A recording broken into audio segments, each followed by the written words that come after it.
Welcome back to Lesscashmoremash. My name's Tom. I'm Mike. And today we're cracking open a new bottle of Bulleit 10-year Kentucky Straight Bourbon Whiskey.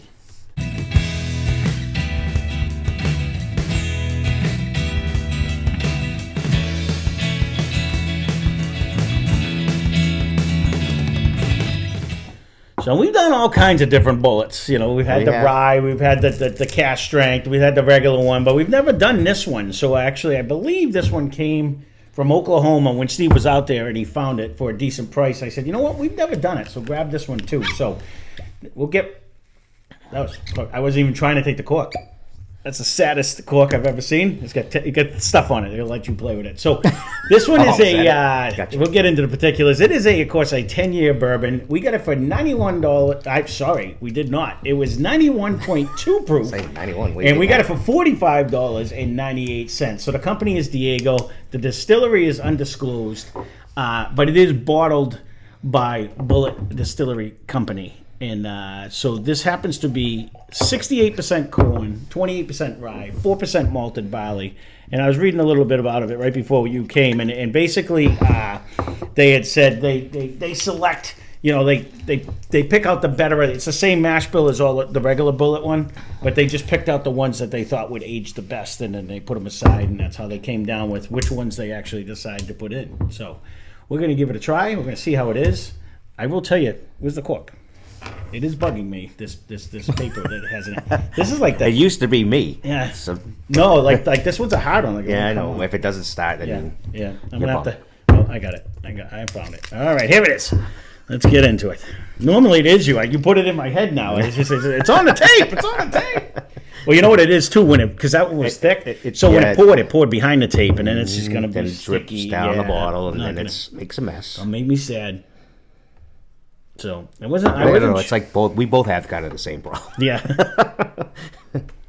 It's the little things. Yep. Nose isn't bad. I was gonna say it's not a bad nose. It's not like diving out, but it's not diving out either. You know. No ethanol. No.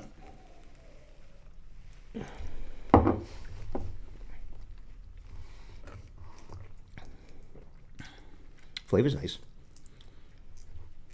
This is like a really easy drinker, though. Well, I kind of expected it when I saw the proof, you know what I mean? But I said 10-year, $45.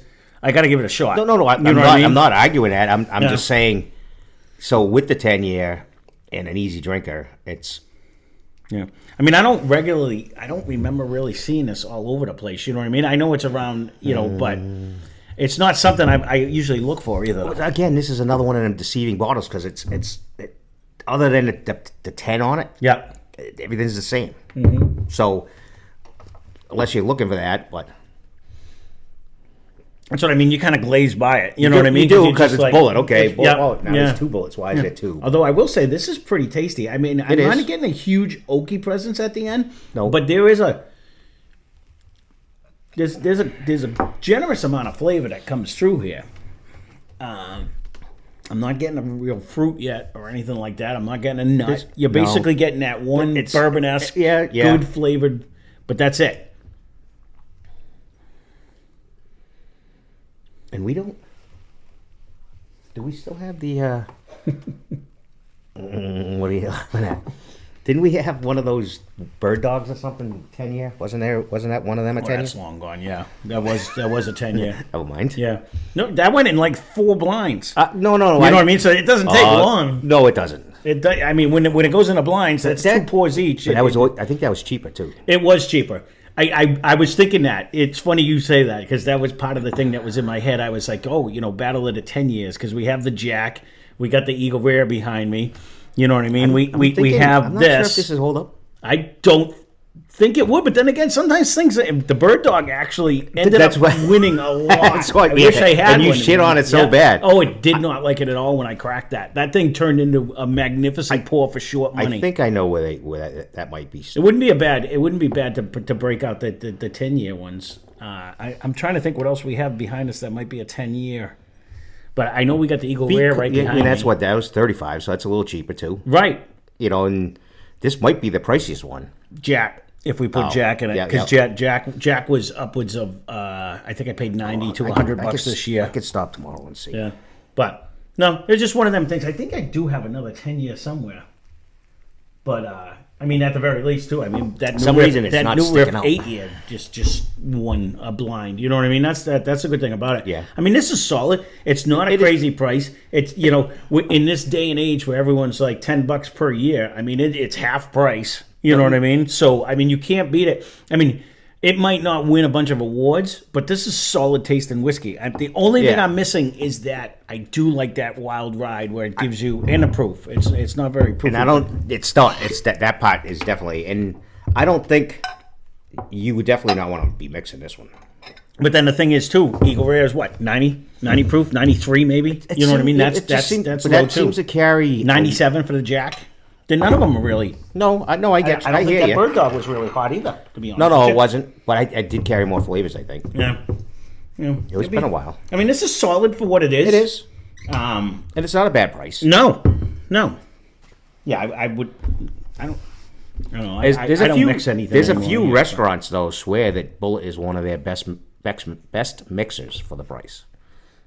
Like our local restaurants. They don't carry high ends. Well, I know what I'm trying to think. Like, how is that a? It's such a low proof. Like, well, we say low proof. It's funny. I was talking to my son the other day. It probably depends who's actually making your mix. Too. We drank rum and cokes, and they were only 80 proof forever.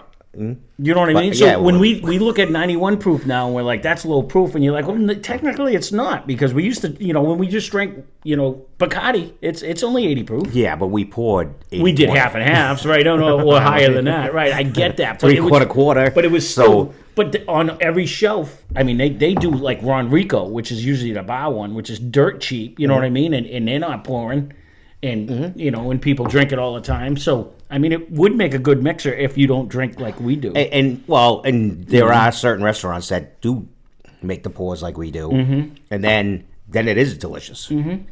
So you get this with a splash of ginger. It's not supposed to be, but that's how they make them in certain places that we around us. So I will say that there is zero elbows on this at all. This is exactly what I'm saying. This would be a guzzler. That was first right off the bat. And that might be the age thing again. Yeah. For whatever reason, I always, whenever we get like an older one, they seem to be a little easier to drink. Yes, it is proof as well, but... The only difference between this and, say, like the Knob Creek 18 when we did it, or even the 12-year and all...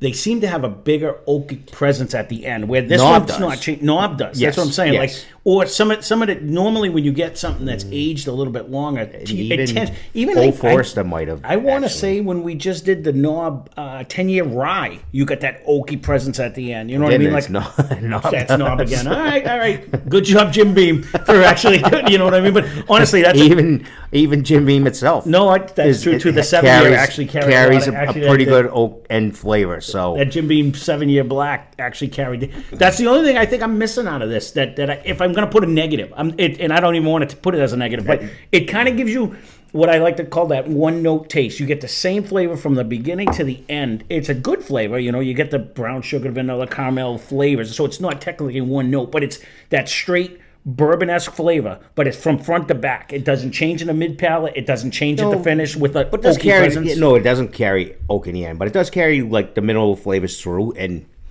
it is super easy. So if you're not a high proof guy, or you just or what do they say in the summertime they want to go lower proof because it's easier to chill. This is definitely a chill. Oh yeah. Oh no. The problem with me is in the hot, I'd be like gook, gook, gook, gook, gook, and the next thing you know, it's like, get out of the chair, Tom. Yeah, I'm trying. But overall, no. I mean, this is super solid. I can't wait to see how it actually pairs up against other ones, like in a blind, because of the fact that it's drinking so soft. You know what I mean? So it'll be interesting to see. We might have to break out the battle because they're all relatively under 90 like that. Just to see. I'll have to see when I get up. We still got the Calumet 10-year right behind us too. I understand. No, it didn't overwhelm us. No, but that could be the battle of the 10 years again. We can break them all out and see if I can how find it goes. a bird dog. Anti-Calumet over here. So, well, there you go. We'll keep this one short and sweet because we have some long ones that come out. We can still put Calumet in there. Are we going to do 5 now?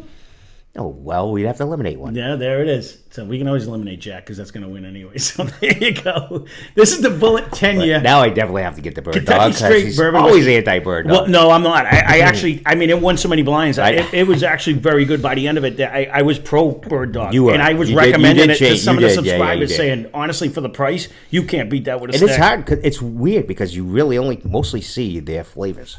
Exactly. I don't even know where you got that. I've never seen like the aged one like that. I've seen the regular They got one. an 18 but too. That's what you keep telling me. I've never seen it, but I don't shop much because there's 150 bottles on the other side of the room that says I I've don't have limited to. my shopping Yeah. because you're like, oh, look what I In picked up fact, I today. I'm had like, my buddy call. I picked got up 2 on today. You're hold. gonna have to start splitting them. I got 2 on hold on the other side of the state already. That he so I do a lot of shopping from my couch. But there you go, Bulleit 10-year Kentucky straight bourbon whiskey. Again, I think this is widely distributed and stuff like that. But so. leave a comment down below.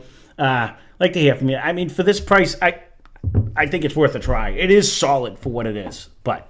It's a very easy drinker. You're gonna have to restrain yourself. You're like baby sips, otherwise you're in trouble. So, that being said, thanks for watching. Hope you enjoyed the video. Spend less, drink more. Cheers. This is by far one of the best drinks. You know, when we would talk before.